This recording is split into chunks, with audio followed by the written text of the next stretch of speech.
안녕하세요. 다시 찾아와 주신 여러분을 환영합니다. 왜 어떤 외국인은 한국 여행을 끝내고도 1년 뒤 다시 한국에서 자기 자신을 확인하게 될까요? 이 장면, 그냥 여행 브이로그의 감동 장면으로 보면 안 됩니다. 영국 런던에 사는 대학생 레나가 한국의 한 카페에 앉아 편지를 쓰다가 갑자기 울먹입니다.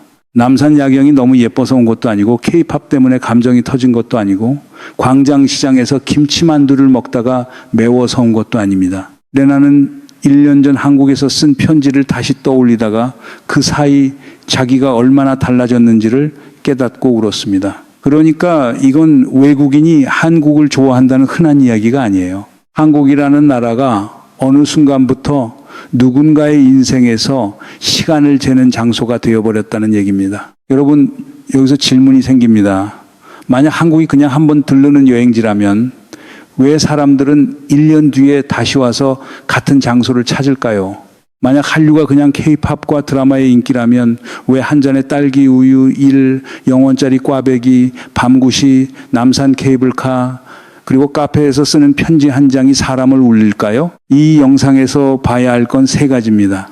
표면에서는 레나가 어디를 갔고 무엇을 먹었는지 봐야 합니다. 그 아래에서는 왜 한국의 평범한 일상이 외국인에게 참여하고 싶은 장면이 되는지 봐야 합니다. 마지막에는 왜 한국이 이제 관광지가 아니라 다시 돌아와서 자기 자신을 확인하는 장소가 됐는지 봐야 합니다. 실제로 숫자도 이 흐름을 보여줍니다. 2024년 한국을 찾은 외국인 관광객은 약 637만 명이었습니다. 코로나 이전 수준의 90%를 훌쩍 넘긴 겁니다. 더 흥미로운 건 재방문율입니다. 외래객 조사에서 한국을 다시 찾은 비율이 54.7%로 나왔어요. 절반이 넘는 사람이 한 번으로 끝내지 않았다는 뜻입니다. 그냥 한국 좋더라 하고 끝난 게 아니라 또 가야겠다로 바뀐 거죠. 이 차이를 봐야 합니다. 좋아하는 나라와 다시 돌아가고 싶은 나라는 완전히 다릅니다. 레나는 처음부터 한국과 인연이 있었습니다. 런던에 사는 대학생이고 K-팝을 좋아하고 BTS 콘서트도 보러 다녔고 친구 사디와 함께 작년에 한국을 다녀왔습니다. 여기까지만 보면 우리가 아는 그 흐름입니다. K-팝 좋아하는 외국인이 한국에 왔다. 맛있는 것 먹고 예쁜 곳 가고 행복했다. 그런데 이번에는 조금 다릅니다. 레나는 일본 여행을 하면서 한국을 일정에 끼워 넣었습니다. 그런데 결국 일본보다 한국에서 더 오래 머물게 됩니다. 이게 그냥 우연일까요? 아니죠. 처음 온 사람은 관광지를 찍습니다. 다시 온 사람은 자기가 놓고 간 감정을 찾습니다. 레나가 한국에서 가장 먼저 한 일도 흥미롭습니다. 궁궐부터 간 것도 아니고 박물관부터 간 것도 아니고 유명 쇼핑몰부터 간 것도 아닙니다. 친구와 함께 댄스 클래스를 들으러 갑니다. K-팝을 좋아하는 외국인이 한국에 와서 춤을 배웁니다. 이게 중요한 이유가 있어요. 한류를 밖에서 보는 사람은 화면을 봅니다. 그런데 한국에 들어온 순간 그 화면 안으로 직접 걸어 들어갑니다. 음악을 듣는 데서 끝나는 게 아니라 몸으로 따라하고 노래방에서 목이 쉬도록 부르고 친구와 웃으면서 하루를 보냅니다. 한류는 입구입니다. 그런데 한국 여행의 진짜 힘은 입구 안쪽에서 나와요. 사람을 구경꾼으로 놔두지 않습니다. 자꾸 참여하게 만듭니다. 춤을 배우게 하고 노래를 부르게 하고 카페 메뉴를 고르게 하고 시장에서 줄을 서게 하고 밤길을 걸어 전망대로 올라가게 합니다. 외국인 입장에서는 이게 무서운 겁니다. 화면으로만 보던 나라가 갑자기 내 몸의 기억으로 들어와 버리거든요. 진짜 이야기는 그 다음 밤에 시작됩니다.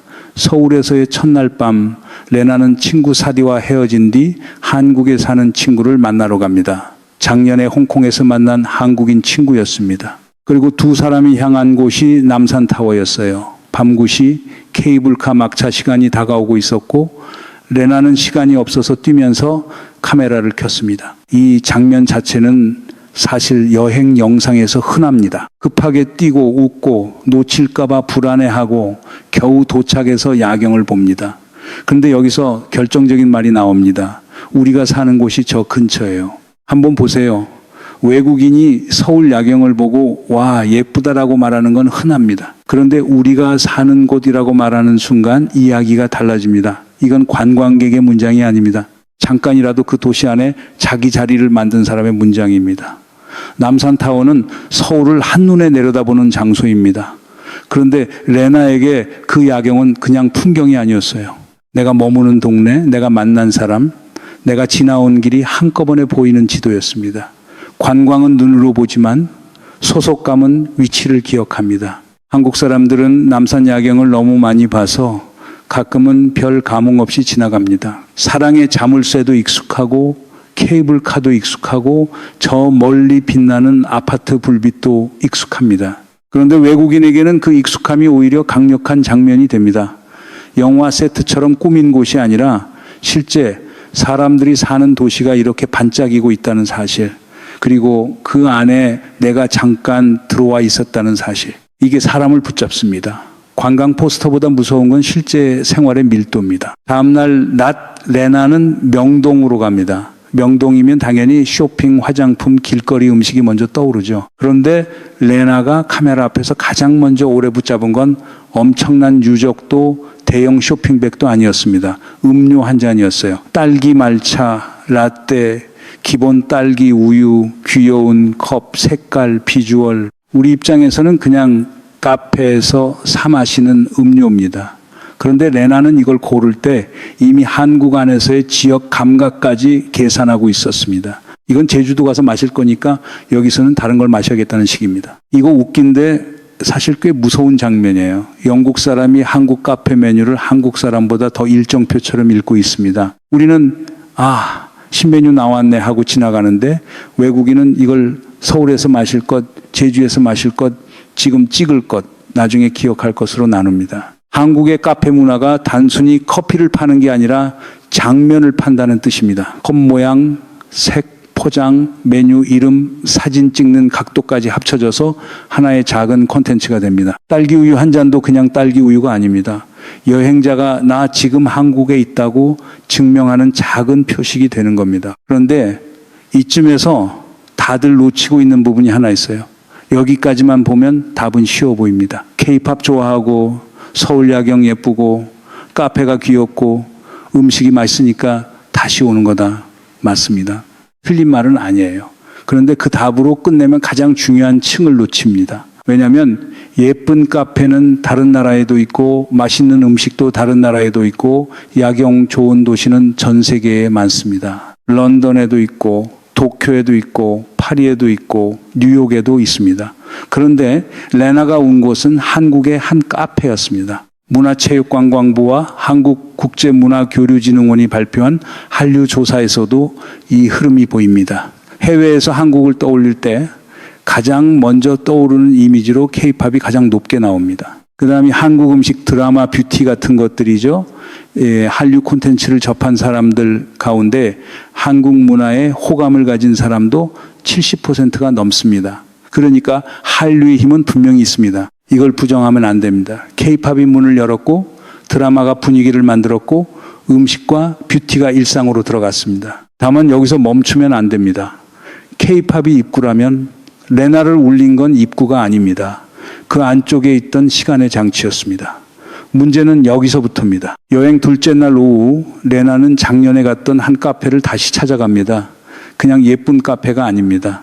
손님이 자기 자신에게 편지를 쓰면 1년 뒤 그 편지를 집 주소로 보내주는 카페였습니다. 레나는 작년에 그곳에서 자기에게 편지를 썼고 1년 뒤 영국 집에서 그 편지를 받았습니다. 그리고 다시 한국에 와서 다음 1년에 자기에게 또 편지를 쓰기 시작합니다. 여러분, 이게 말이 됩니까?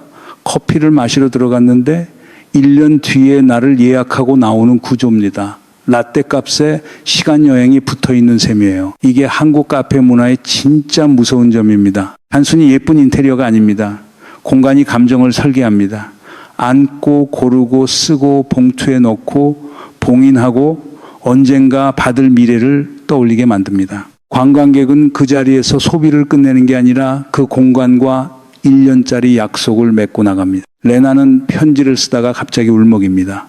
그때 이후로 사람으로서 정말 많이 성장한 것 같다고 말합니다. 유튜브 구독자가 거의 1억 명에 가까워졌고 여행도 많이 했고 앞으로 더 많은 여행을 하게 될 것 같고 무엇보다 지금의 자신이 좋아졌다고 말합니다. 그리고 다음에 이 편지를 받을 때는 자신을 더 좋아하고 있기를 바란다고 말해요.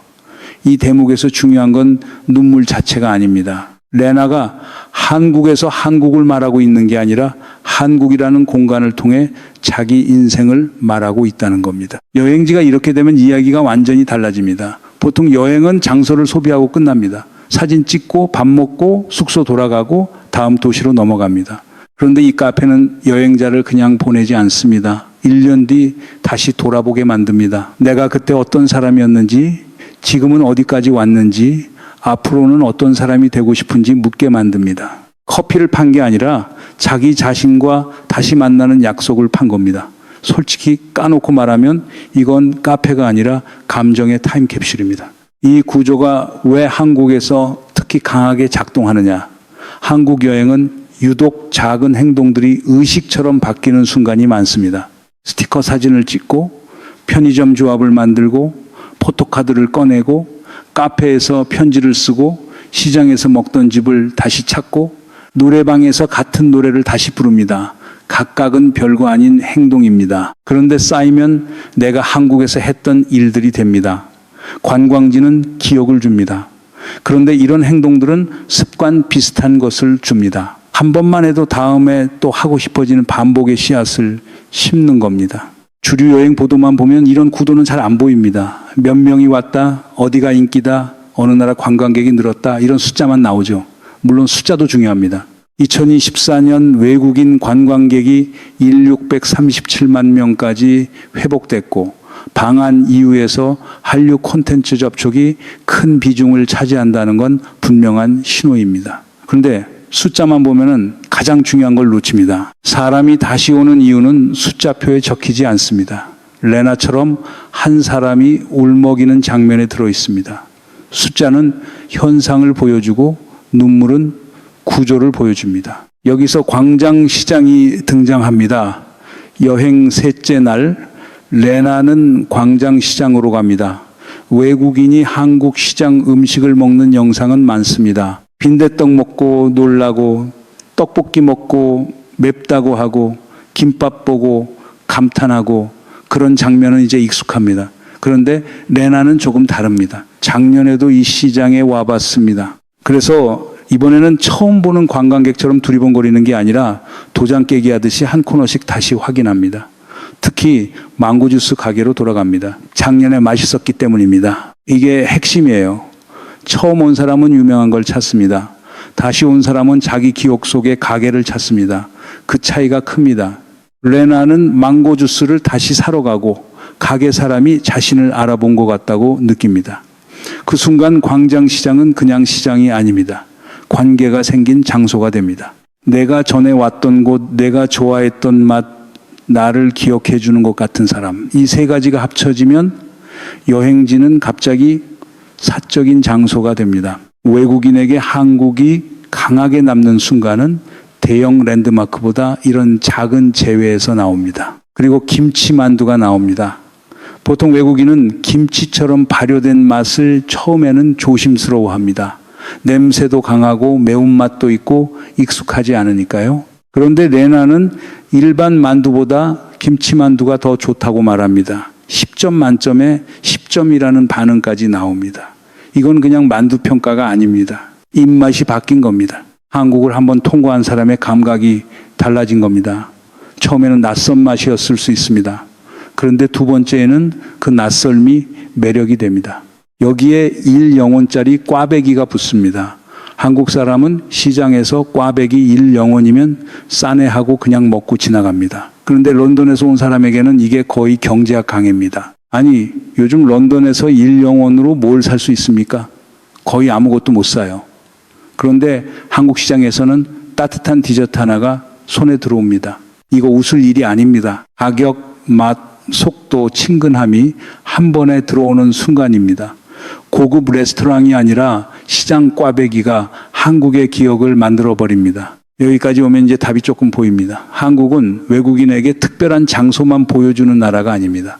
평범한 행동을 특별히 특별한 기억으로 바꾸는 나라입니다. 남산에서는 도시가 내 발밑에 펼쳐지고, 명동에서는 음료 하나가 콘텐츠가 되고, 카페에서는 편지 한 장이 1년 뒤에 약속이 되고, 광장시장에서는 망고 주스와 김치만두가 다시 찾아갈 이유가 됩니다. 하나하나는 작습니다. 그런데 합쳐지면 무섭게 강합니다. 여행자가 떠난 뒤에도 그 장면들이 계속 따라가기 때문입니다. 그래서 재방문율이라는 숫자가 중요해집니다. 한국을 찾은 외국인 가운데 절반 이상이 다시 방문한 경험이 있다는 건 한국이 한번 보고 끝나는 소비형 여행지에서 벗어나고 있다는 뜻입니다. 물론 쇼핑도 있고 음식도 있고 공연도 있습니다. 하지만 재방문을 만드는 건 보통 더 개인적인 것입니다. 지난번에 못 먹은 것, 지난번에 만난 사람, 지난번에 썼던 편지, 지난번에 봤던 야경, 지난번보다 조금 달라진 내 감정. 관광산업에서 가장 강한 건 사실 명소가 아니라 미완성입니다. 끝나지 않은 기분이 사람을 다시 부릅니다. 한국은 그 미완성을 잘 만듭니다. 한 번에 다 보기 어렵고, 한 번에 다 먹기 어렵고, 한 번에 다 느끼기 어렵습니다. 서울만 해도 그렇습니다. 남산, 명동, 홍대, 성수, 익선동, 광장시장, 한강, 카페, 편의점, 노래방, 사진 부스, 별의별 장소가 다 다른 감정을 줍니다. 처음에는 유명한 곳을 갑니다. 두 번째는 자기 취향의 곳을 갑니다. 세 번째는 남이 추천한 곳이 아니라 자기가 이미 기억하는 곳으로 갑니다. 그때부터 여행자는 관광객이 아니라 단골 비슷한 사람이 됩니다. 로이터는 2016년 3월 한국의 외국인 관광객이 월간 기준 206만 명을 넘기며 기록적인 흐름을 보였다고 전했습니다. 1분기 전체로도 476만 명 수준이었습니다. 이런 수치가 의미하는 건 단순히 사람이 많이 왔다는 게 아닙니다. 한국 문화에 대한 관심이 여행으로 넘어오고 여행이 다시 개인의 기억으로 남고 그 기억이 또 다음 방문을 만든다는 순환이 굴러가기 시작했다는 뜻입니다. 한류가 광고판이라면 한국의 일상은 그 광고판 뒤에 있는 실제 매장입니다. 광고 보고 들어왔는데 안쪽이 더 강했던 겁니다. 한국 사람들은 이걸 잘 못 볼 때가 많습니다. 너무 가까이 있기 때문입니다. 출근길에 보는 서울 야경, 친구랑 아무렇지 않게 들어가는 카페, 시장에서 먹는 꽈배기, 편의점에서 고르는 음료, 노래방에서 부르는 노래, 우리에게는 생활이라서 감흥이 작습니다. 그런데 외국인에게는 그 생활이 압축된 문화입니다. 우리가 지나치던 것들이 누군가에게는 1년 뒤 다시 한국에 오게 만드는 이유가 됩니다. 참 신기하죠. 우리는 너무 익숙해서 못 보고 멀리서 온 사람은 너무 선명하게 봅니다. 한국은 관광지가 아니라 다음의 날을 예약하게 하는 나라입니다. 그래서 다시 오는 겁니다. 처음에는 한국을 보러 옵니다. 두 번째부터는 한국에서 변한 자기 자신을 보러 옵니다. 레나가 남산에서 본 건 야경만이 아니었습니다. 그 도시 안에 잠깐 놓였던 자기 자리였습니다. 명동에서 마신 딸기 우유는 음료만이 아니었습니다. 한국에 와 있다는 감각을 손에 쥐게 해준 작은 증거였습니다. 편지 카페에서 흘린 눈물은 슬픔이 아니었습니다. 1년 전에 나보다 조금 더 나아졌다는 확인이었습니다. 광장 시장의 김치 만두는 음식만이 아니었습니다. 낯선 맛이 익숙한 맛으로 바뀌었다는 증거였습니다. 처음에 던진 질문으로 돌아가 보겠습니다. 왜 어떤 외국인은 한국 여행을 끝내고도 1년 뒤 다시 한국에서 자기 자신을 확인하게 될까요? 답은 단순하지 않습니다. K-팝 때문이기도 하고 음식 때문이기도 하고 도시 때문이기도 합니다. 하지만 그보다 더 깊은 이유가 있습니다. 한국이 그 사람의 인생 어느 시점에 들어가서 그때의 나를 저장해 버렸기 때문입니다. 그리고 1년 뒤 그 저장된 나를 다시 꺼내보게 만들었기 때문입니다. 이건 한국 관광이 앞으로 어디로 갈지 보여주는 장면이기도 합니다. 더 큰 건물, 더 화려한 쇼, 더 비싼 패키지만으로는 오래 가지 못합니다. 사람을 다시 오게 만드는 건 결국 사적인 기억입니다. 내가 그 골목에서 웃었다. 그 카페에서 편지를 썼다. 그 시장에서 처음으로 김치만두가 맛있다고 느꼈다. 그 밤에 남산에서 서울을 내려다보며 이상하게 마음이 놓였다. 이런 기억은 광고보다 오래 갑니다. 사람은 나라를 다시 찾는 게 아니라 그 나라에 남겨둔 자기 감정을 다시 찾으러 갑니다. 그래서 앞으로 더 중요한 질문은 이겁니다. 한국은 이 강점을 지킬 수 있을까요? 외국인이 감동한 건 거창한 장식이 아니라 생활 속의 디테일이었습니다. 친절한 한마디, 잘 설계된 카페, 늦은 밤에도 살아있는 거리, 시장의 속도, 음식의 온기, 그리고 그 안에서 자기 이야기를 만들 수 있는 여백이었습니다. 이걸 잃으면 한류는 입구만 남고 안쪽은 비게 됩니다. 반대로 이걸 지키면 한국은 유행이 꺼져도 다시 찾는 나라가 됩니다. 여러분은 어떻게 보십니까? 우리가 너무 익숙해서 놓치고 있는 한국의 진짜 매력은 어디에 있다고 보세요? 누군가에게는 남산 야경일 수 있고, 누군가에게는 광장시장 꽈배기일 수 있고, 누군가에게는 카페에서 쓰는 편지 한 장일 수 있습니다. 중요한 건 그게 대단한 관광 상품처럼 보이지 않아도 된다는 겁니다. 오히려 너무 평범해서 진짜입니다. 레나가 한국에서 울었던 이유도 거기에 있습니다. 한국이 특별해서가 아니라 한국의 평범함이 자기 인생 안으로 들어왔기 때문입니다. 어쩌면 한국을 다시 찾는 외국인들은 한국을 보러 오는 게 아니라 한국에서 조금 더 좋아진 자기 자신을 확인하러 오는지도 모릅니다.